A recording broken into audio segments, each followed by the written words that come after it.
So after a little bit more consideration, I've decided to keep this engine and buy another one in the future to run in the car standard. I need two anyway, because I need one to build. This apparently is the latest version of the high performance engine, which has bigger valves. It's ideal for a build. The water damage shouldn't cause any sort of problems with the build. I'm going to sleeve the block, forged pistons, forged rods, the crank is perfect. So yeah, that prevents me having to put everything back together again, put it on a sack barrow and drag it around the front. The seller has also agreed when I need another engine, he will supply another one with a large discount. So very nice guy, easy to deal with. He's obviously relieved that he hasn't got to deal with the return of this thing and extra pallet cost, etc. So I think that'll work out well for everybody in the end, to be honest. Just a little frustrating yesterday, you know, when I discovered the problem. It ruins your sort of enthusiasm a little bit, but I think now what I'm going to do is pull the head off.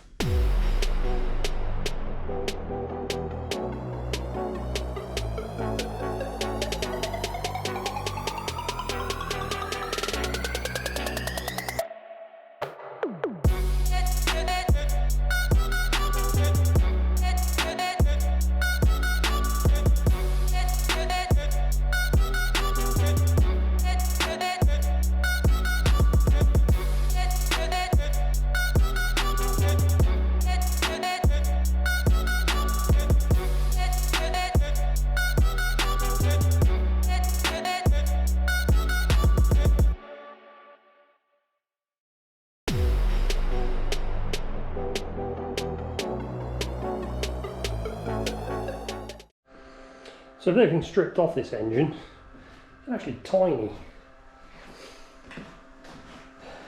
The big water adapter thing hanging off the back being removed creates a much nicer sort of area at the back here. There must be some kind of adapter you can buy from somewhere. If anybody knows who supplies something like that, please let me know in the comments. Same with this. There must be some sort of a adapter plate you can buy to go over there with a coolant line. You know, I want to run big AN fittings and lines, braided lines to the rear of the car. So I mean, I could make something if not, but it'd be much nicer if I could just buy some sort of plate that bolts over the top there. But yeah, tiny. Just waiting for the impact gun to charge up so I can try and pull the crank pulley off the front, and then that plate can come off and I can try and remove the head.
So with the cam cover off, I've completely changed my mind immediately. There's a lot of crap going on under there. It's not like a JZ where you just pull the cams out and off comes the head. So, it's simple enough setup. It's just I need to be organised for that one. Have somewhere to put everything rather than just sort of throw everything off on the table and wonder where it all goes when it comes to putting it back together again. So as I said before, I'm not a professional, I'm not qualified, I'm not trained. The only real experience I've had is tuning CAs, SRs, a little bit of experience with RBs and plenty of messing around with JZs. So this is all new to me. It's actually nice to mess around with something a little bit different, but the setup seems quite familiar apart from the valve clearance arrangement, all adjustable rather than shims, I'm assuming. I'm also assuming sensor wise we've got VTEC solenoid, so dual cam VTEC, oil pressure, 2 cam sensors. Generally I'm only used to one, and a knock sensor. So now I'm assuming water temp. So that's not overly complicated from what I can see. If there's anything with these engines you should do when tuning them, please let me know in the comments. Like I said, this is all new territory for me. I don't know what these things like and don't like. So yeah, it's a bit of an experiment as it stands.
I've been doing a little bit more research into these engines. I bought the engine, didn't do any research before because I'm a bloke and that's what we do. I've discovered that the original plan was to use a TF Works oil pan. Just a rough measure up where the subframe is in the car. I'd have to modify the TF Works pan to make it fit. They're not particularly cheap. And possibly not the best solution. I've discovered that you can get a full dry sump kit, paste one, for not much more than it's going to cost to buy a TF Works pan, K20 oil pump and all the other bits and bobs I'm going to need to make it work. And then on top of that, having to modify it anyway. Obviously with the dry sump kit, the bottom of the engine is completely flat, which gives me much more options as to how far back I can go, how low I can go. So I decided on that basis to remove the standard oil pump and just check the rest of the bearings and crank. The story's the same with all the bearings really. They're all very slightly worn. It's only the number 4 that I pulled first that has a score in it. The rest are all score free, and the crank is perfect on all of them, so that's the main thing. So yeah, this engine is going to be fully built, obviously due to the water situation. Dry sump is the solution to make it fit in there. I think what I'm going to do for the time being, because obviously I haven't got the dry sump yet, is just chop the bottom off the standard oil pan. There is a measurement, 58mm, apparently they stand proud. So if I cut the bottom of the oil pan down and weld a bit of flat on the bottom, I can then have the correct tolerance to pop it in there, which means I can get on, which is nice. So I just cobbled this thing together. Not the prettiest thing in the world, but apparently clearance on the dry sump kit is 58mm, so I've gone 60mm on that. I can then bolt that to the bottom of the engine, and that gives me the tolerances I needed so I can actually mount the engine gearbox. If there's a little bit out, it's not the end of the world. I can always put some washers under the spacers, or maybe I should put a few washers under the spacers when I build them out so I can go either way if necessary. But they say 58mm, 60 should be sufficient, which makes me very happy because I can continue. It's always frustrating when you're waiting for parts. And like I said, I hadn't even ordered the dry sump kit yet. I only discovered that that was an option this morning. So yeah, let's crack on. So this video is full of little clips rather than one long film because I'm doing bits outside to keep the dust down in here. That's the mock-up sump in position. Like I said, it's not the prettiest thing in the world, and it's not intended to stay there, just to give me the height so I can put the engine in, which is next thing on the agenda. Pop it in position and see what it looks like. There's a K24 in a Mercedes SLK. So this section here can be cut so I can go further against the firewall. That's not actually the firewall's back here. So yeah, down there I can cut back to that section there, which will enable the engine to go a lot further back. For some reason the standard Mercedes engine was quite a long way forward, which is a bit strange. That could have gone back 150mm. So yeah, cut that section out and push it back a little bit more. But it's already sitting in a really nice position, to be fair. When you look at the suspension turrets and the position of the engine, this thing's going to be an amazing weight balance. Really is. So cut that back, push it a little bit further back, and then maybe bolt the gearbox up and see if that'll go in as well. Happy days moving forward.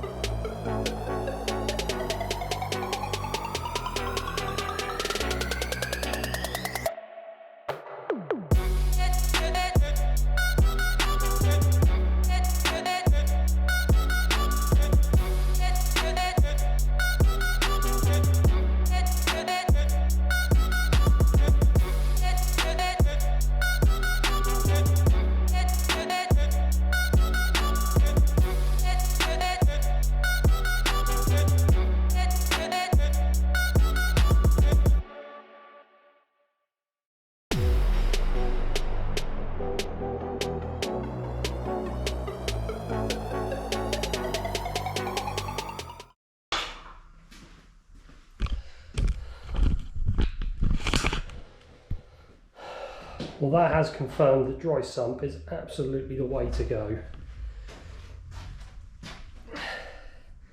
The engine position is just so far back. It's easily under the bonnet. So it is at the front. It sticks up a little bit, but that should be okay. That should fit under the bonnet. But it's so far back. Centre line of the wheels.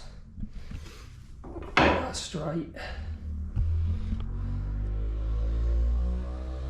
The centre line of the wheels is slightly in front of cylinder 1. This just has such a good balance with this engine in. Definitely the right choice. No doubt in my mind at all.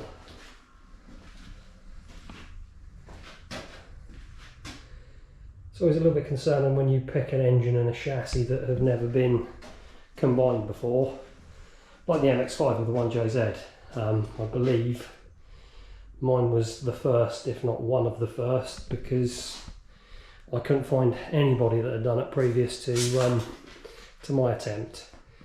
And that worked out well. It was very, very tight in places, but it worked out well. This is going to work out better. I'm blown away by that. It's amazing. Definitely the right choice. So it's been a couple of hours since I put the engine in position. I've spent the time just basically tidying up and moving everything into my storage area down the bottom of the garden. Bring the gearbox up here ready for mocking that up. I've put the inlet manifold on. I bought a front wheel drive. I'm assuming there's some kind of knockoff from eBay, because I want to run a cable throttle anyway and a large throttle body, so you know, even a proper one would potentially need modifying to do what I want to do with. So I thought I might as well save a little bit of money. I need to weld a plate on the back there, and when I say weld a plate on the back there, I mean somebody else needs to weld a plate on the back there, because I cannot TIG to save my life. That's something I really do need to learn. Hole saw the front, piece of 85-90mm tube on there, and then possibly a 90mm throttle body, or something close, depending on what works when I get to actually measuring that bit. But that fits in there quite well regardless. That was the main aim for today. It's a little bit close there, but I can always scallop a little bit out of the steel work, or cut it a little bit further back. But the engine position is to be finalised yet, so we'll worry about that a little bit later on. The exhaust manifold, I've bought a flange. I'm going to make my own. All I seem to be able to find for these are stainless ones, and I like steam pipe manifolds. They're a lot stronger, don't crack. Last thing I want is constantly cracking manifolds, so yeah, I'll make my own steam pipe one. I need to order all the bends and everything, and a flange to mount the turbo when I know what flange the turbo actually is. Yeah, I've ordered some other bits as well. The roll cage, I had another look at that the other day. To be competition spec, I need the bar that goes diagonally down there. Intrusion bars through to the suspension turrets at the front, and then triangulated up from the bottom. Still yet to figure out whether I need to put gussets everywhere. I'm assuming I do, so that'll be another thing. I've cut the rear impact protection off because I want to put an FIA fuel cell there. Before it was a triangular shape and there wasn't much space. I've ordered some box section, so I'll box out for the tank and then cut them off, put some weld some nuts in there, and then I can bolt the actual impact protection back on there and create it. So the GoPro battery went flat. Where was I? So yeah, FIA fuel cell in there with the box section. Nuts in the existing plates, create a new impact protection. I'm going to go the maximum size for the regulation state you can use. So I'd like to protect the rear end of the car. The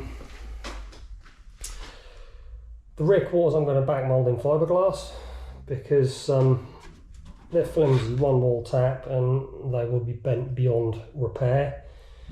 So both of them I'm going to back mould in fiberglass. I've been learning how to do it. I've been manufacturing headlight blanks. I'll show you them in a minute too. Same with the front wings, they're going to be back moulded in fiberglass. The doors I've completely de-skinned.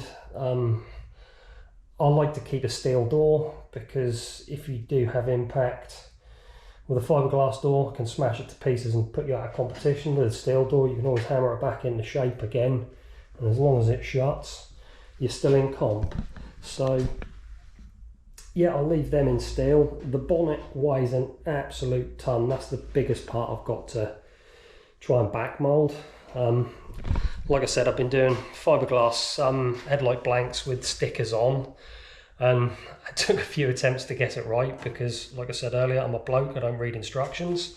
Trial and error, works best for me, because then at least you know if you run out of PVA release agent and you need something quick, you cannot rely just upon wax to release it from the mould. It will not come away. I'm assuming, some people say online that you can just use wax, but I'm assuming because I'm brushing on the gel coat, it moves the wax enough to bond to the surface and you cannot release it. So anyway, that's another day. Yeah, just sort of summarising what I'm doing really. I need to figure out where on the engine block I'm going to put the engine mounts. For this style single bolt engine mount, top and bottom, I always tend to use just standard Land Rover engine mounts because they're about 10 quid. They're a lot stiffer than standard car mounts and they do the job perfectly well. So probably use CDS sort of cage tube to create the arm from some sort of plate here down to the engine mount. Like I said, I need to figure out which ones of them holes are threaded and which ones I can use. Same with the other side. The gearbox, I will probably have a go at putting that in tomorrow. I think I'm sort of done for today, to be honest. So yeah, that's the next few bits. Cage tube, box section is due today. Cage tube will be probably midweek. The lighting in here is bad because two of my light battens have failed. Well, actually all of these light battens failed and I've replaced with some panel lights. That's why the filming is a bit flickery at the moment, because the lighting is bad. I've got them arriving this afternoon, so that'll be a huge improvement when I can replace those. They've only been in there about a year, but they were just cheap junk, so yeah. So yeah, this is my little storage area. Really quite pleased to have this area. I've always struggled in the past with space. It's an absolute nightmare working in that garage. You're either got to constantly store things outside or leave them inside and fall over them. Everything gets scratched, marked. You can't really coat or paint anything before you're ready for it. It just causes a lot of delays and a lot of extra hassle. Now I've got this, started painting some of the bodywork, and it's stored here out of the way, nice and safe, not going to get scratched, not going to get marked, all ready for when I need it. So yeah, that's made a huge difference. The headlight blanks I've been making, so I originally thought I was going to just buy the headlight blanks from companies that already manufacture them, print and add the stickers, because nobody seems to sell these things with the stickers. There are a few available, but not a huge range. After buying a couple of sets of headlight blanks from a couple of companies I won't mention the names of, the quality was really quite poor, really badly finished. I thought I may as well buy some lights and have a go at back moulding the things myself, because I'm going to have to hand finish everything anyway before the stickers go on. So yeah, they've come out quite well. I've done a few different types so far. S14 rears, E36 headlights, coupe ones. I've done E46 coupe headlight blanks, S13 cookie style, the centre garnish for S14 and in there S13,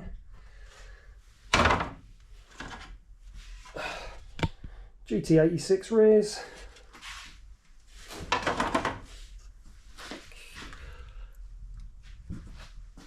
yeah, I think that's about as far as I've got so far. I'm in the process of making GT86 fronts, and what are the other ones I've got up there? 1 Series fronts as well. So they'll be available soon. They're all on the Dory Hero website if you fancy a set, or just drop me a message on Instagram and we can chat from there. But yeah, decided to get a full range of them together because as these cars are getting older, the headlights and taillights are getting more and more expensive. These things are more durable, cheaper. Obviously you can have the kooky style for a lot less than it would be to buy some genuine ones. So yeah, I thought it was a nice thing to do, and that has led me to be able to back mould things as well. It's nice to start with smaller components. These I'll overspray all over them, but I'm going to attach the front wide arches to the wings and back mould them and create some larger fiberglass components. Hopefully it's as simple. In fact, it might actually be a little bit easier with bigger components. A little bit disappointed with myself. I painted that one before I had the idea, so that's going to make a mess of that, but never mind. It'll be nice once they're done.